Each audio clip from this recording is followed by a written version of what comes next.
I wish to thank the organizational committee for their kind invitation to speak at this prestigious Congress in Tehran. I am very displeased not to be present in this Congress. It is only an online lecture, so we can start. The first fundamental issue to address in order to fully understand my daily lecture is why marginal bone stability is so important. I shall now explain. Fundamental requisites for implant success are: first, good and possibly fast osseointegration. Good meaning high bone implant contact. And second, marginal bone stability over time, that meaning bone level maintenance over the long term. However, recent systematic reviews reveal a significant prevalence of perimplantitis for both patient and implant level. Perimplantitis represents a problem in terms of prevalence, but most of all in terms of treatment efficacy. In fact, for example, in this recent randomized clinical trial, using a traditional surgical treatment, perimplantitis therapy success was obtained in only 45% of all implants treated, less than 50%. And the authors concluded that perimplantitis prevention is more predictable than perimplantitis treatment. For this reason, we should focus on marginal bone stability and its measurements. Marginal bone loss was first described by Adele, who calculated a very generous 1.5 millimeters after the first year of implant loading, as seen in this sequence, where bone level remains very stable over the long term, despite the worsening oral and general health condition of this old patient. This criteria defining implant success has also been maintained by Arbregson. Up to 2 millimeters after the first year of loading, then between 0.1 and 0.2 millimeters annually thereafter. But is this criteria still usable, still credible? Probably not. The retrospective study by Galindo Moreno showed that early marginal bone loss at 6 months is an indicator of bone loss progression over time. Specifically, implants with early marginal bone loss greater than 0.44 millimeters at 6 months.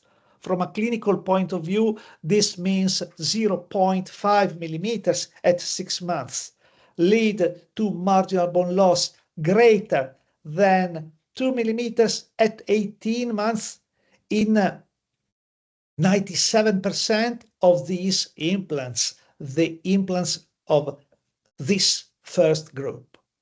But what is the limit of this study? This is a short-term 18-month evaluation. A comprehensive 10-year evaluation is presented in this prospective study, where more than 1,400 implants were followed up to 10 years. The perimplantitis rate was approximately 12%, in agreement with previous systematic reviews, but very significant is the correlation between early peri-implant marginal bone loss and perimplantitis. Implants with early marginal bone loss greater than or equal to 0.5 millimeters during the first year of loading demonstrated a 5 times higher probability of future perimplantitis. Additionally, the more this MBL threshold is exceeded, for example, 1 millimeter rather than 0.7 millimeters, the lower the implant survival rate and the greater the risk of perimplantitis. Therefore, the risk threshold for perimplantitis is 0.5 millimeters. Keep this in mind and take an X-ray after 6 or 12 months of loading in order to prevent perimplantitis. And what does this 0.5 millimeters mean? Marginal bone loss greater than 0.5 millimeters represents an unwanted exposure of rough implant surface to the bacteria of the oral cavity. Surface roughness determines biofilm formation by facilitating biofilm adhesion, maturation, and colonization. In this environment, in the peri-implant sulcus, perimplantitis can start. And you can see some risk factors for perimplantitis.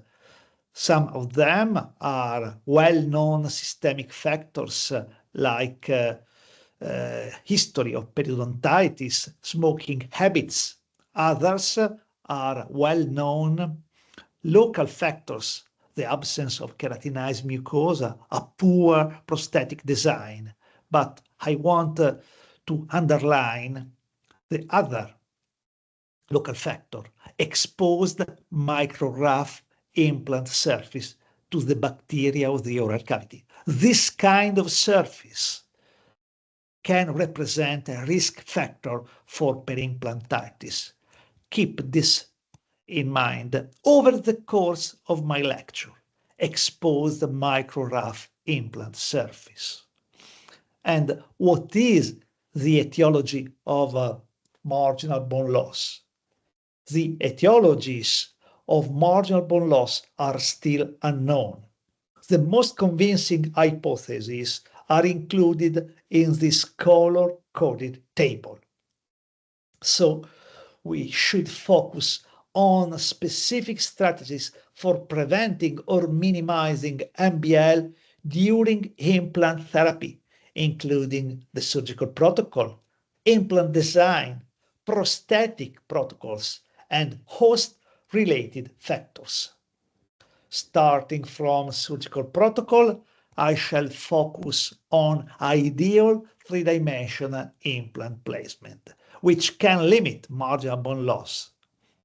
This decision tree synthesizes very well ideal three-dimensional implant placement, especially emphasizing the slightly palatal position of the fixture in order to minimize horizontal buccal bone resorption and maintain at least 2 millimeters of facial bone thickness. Marginal bone loss is not a vertical bidimensional phenomenon with only mesial and distal measurements, but a fully three-dimensional phenomenon, which determines circumferential cratering around the implant neck. This horizontal distance between implant platform and the bone crest is approximately 1.3 millimeters. And now, in this drawing, you can understand the importance of 2 millimeters of facial bone thickness. 2 millimeters of facial bone thickness permits to maintain a peak of bone buccally in order to avoid the exposure of the titanium in aesthetic areas. And let's see our decision tree. The first step, the first position is the bucco-palatal position. We will analyze both in aesthetic areas and in posterior areas. in aesthetic areas, at least 2 millimeters are required, of course. In absence of this thickness, a GBR, an horizontal GBR procedure is recommended. However, in posterior areas, at least 1 millimeter of buccal bone thickness is required around the implant neck.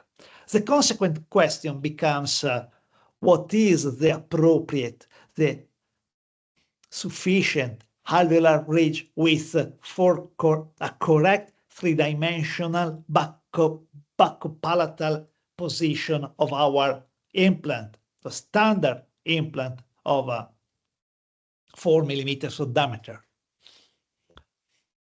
You can see this situation.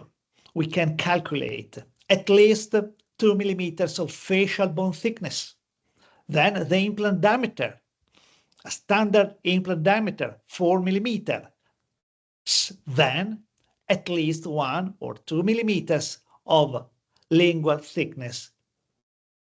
So the solution of this problem is at least 7 millimeters of alveolar ridge